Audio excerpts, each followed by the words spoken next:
Hi everyone. Before I start, just one quick notice. This is to the Richard Kenny and Gwyn Jones parties. I've got a bone to pick with you. I was promised traditional English summer weather today, not just to make me feel at home, but also to supply about 30% of my material. So I've had to do a quick rejig. Okay, so for the last 2 weeks, in between the Vegas craps tables of Disso Week and the sweet tones of Jason and Miguel's a cappella group, myself and Andrew have been working like investment banking interns to try and come up with the proverbial vertical takeoff. Obviously, we're at Haas. We're in the cradle of technology and the internet, so my first stop was obviously to look on the internet. I went to my preferred search engine, bing.com, and but even that couldn't spark the imagination. Incidentally, Daniel Barr, wherever you are, you still owe me $100 for agreeing to plug your future employer. I take payment in cash or an Xbox. But they always say, start with a quote. So I found a good one, which I think can tie back to our experience and you can all relate to. Focus on the journey, not just the destination. The joy is in doing the activity, not in finishing it. I thought I'd adapt this a little bit as well, because I also see the journey of life is very similar to a Haas party bus into San Francisco. You don't really know where you're going to end up, but you know it's going to be a crazy, wild ride, and you're going to meet a lot of interesting people. And often the journey is going to be the best part of the night. At least the outbound leg. The way back may be a little bit more subdued. So I'm going to share very briefly with you my story of my journey that got me here to Haas, and hopefully you can all relate to that in some way. As with any journey, we often face hurdles and obstacles that can change our direction. I certainly faced this several years ago, as the Dean mentioned. I suddenly found myself in a situation where my intended path through life, the destination that I'd always focused on, was suddenly taken away. And I felt lost. I didn't really have my direction. But I guess as the same with all of you at some level, I came to Haas not just to change direction but because I felt that there was something else, something missing, and I wanted to change my life for the better. So I came to Haas, I came to California, and I can sincerely say that this did change my life for the better. And I know my experience here, the experience has been a fantastic one. Any fears I had at the outset that my particular impairment would prove a challenge were quickly allayed when I met all of you. And the mutual cooperation and supportiveness in the Haas community is really unique. I know that my experience is replicated 240 times over. Whether it was the Haas community coming together to support the families of students after the Chile and Japan earthquakes, or for the tireless work that's been done by all of us for the C4C, the Challenge for Charity scheme, headed up by Paul. It's been a fantastic experience.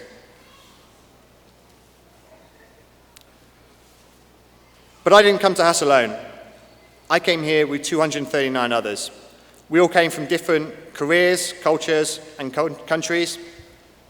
And these different threads, they wove themselves together. So for this brief 2-year period, we're all together on this journey. And we'd all come from different areas, we'll all go off to different destinations. But one thing that's really unique about the community is we're fellow travelers on this path of the journey. And we didn't just see ourselves heading towards a destination, we saw what we could contribute to each other along the way. As many of you know, myself and Andrew have spent much of this time planning for another journey later on in the year. We're leading a project called Polar Vision, which is an attempt to set a Guinness World Record for the first visually impaired person to cross from the coast of Antarctica all the way to the South Pole. We're doing this to raise awareness of sight issues, obviously something quite close to my heart, and to support a number of sight-related charities, both here in the US and overseas. And I'd like to give thanks to Haas at this point because we've benefited greatly from support from the school, the faculty and staff, and from all of our classmates in helping put this together. A large part of that help enabled us recently to head up to undertake training very close to the Arctic Circle in northern Canada. And I'll share with you very briefly, this 6-day expedition, it was in some ways a microcosm for our Haas experience. We set off into the unknown. There was a distance very far ahead, and we knew this was going to be a challenging experience. We knew it was going to require hard work, teamwork, and certainly confidence without attitude. And there were challenges along the way. Pulling a 140-pound sled across the frozen wastelands of Arctic Canada is, I think in some ways, very similar to staring at the limitless cells in a vast Excel spreadsheet and trying to fill them with a financial model that works. But while we were out there, we also learned a lot of lessons. Firstly, don't run on the ice. You can bruise a rib that way.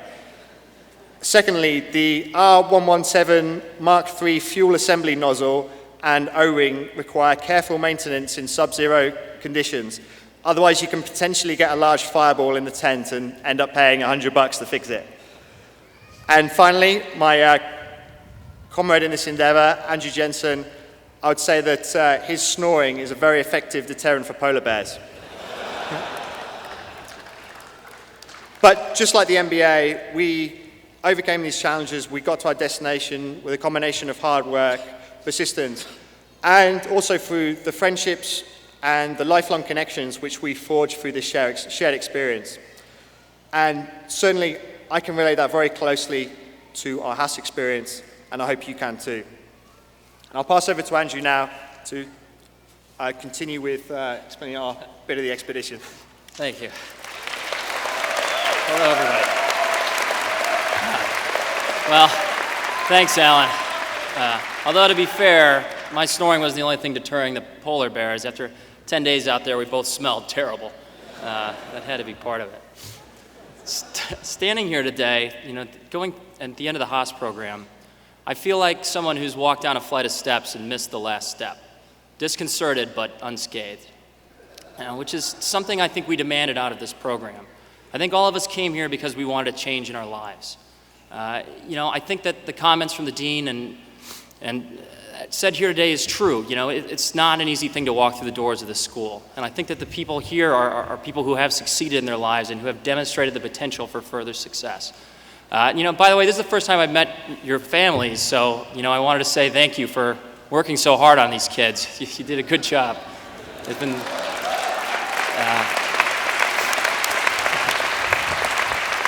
But, like I said, I think people come to Haas because they want to change. They're good at what they're doing, but they want something different. I think something that's united my classmates is they don't want to be the mechanisms of other schemers.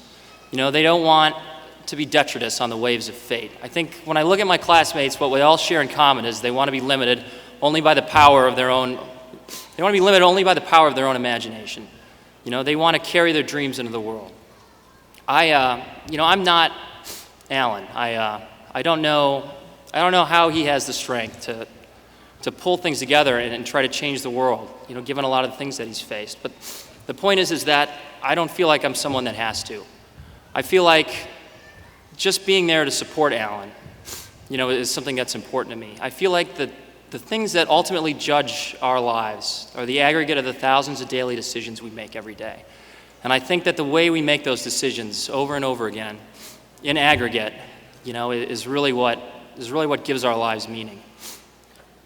So if I had to say one thing about the way I feel today, as we go forward to leave, I think that I've learned in the time that I've been here that, there is no challenge, there is no status quo that cannot be challenged.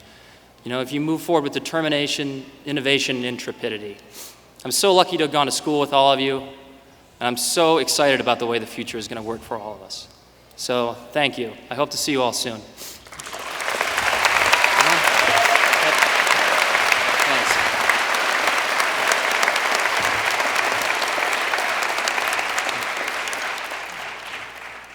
And just briefly, as we step on to the next part of our lives, We'll all be heading in different directions, but the one common bond that's going to tie us all together is that we shared these 2 years together. All the ups and the downs, and all the great times. This was a time where new ideas blossomed, where new careers were born, and where new friendships were forged. And if I can leave you with one thought as you progress onto your next stage of the journey, whatever your destination is, aim high. Regardless of what happens, whether your destination changes, whether you're taking 1,000 different directions before you get there, if you aim high, you challenge your status quo, and you really push beyond yourself, then not only will you have an amazing journey, but you're going to touch a lot of people's lives for the better along the way. So for the final time, go Bears!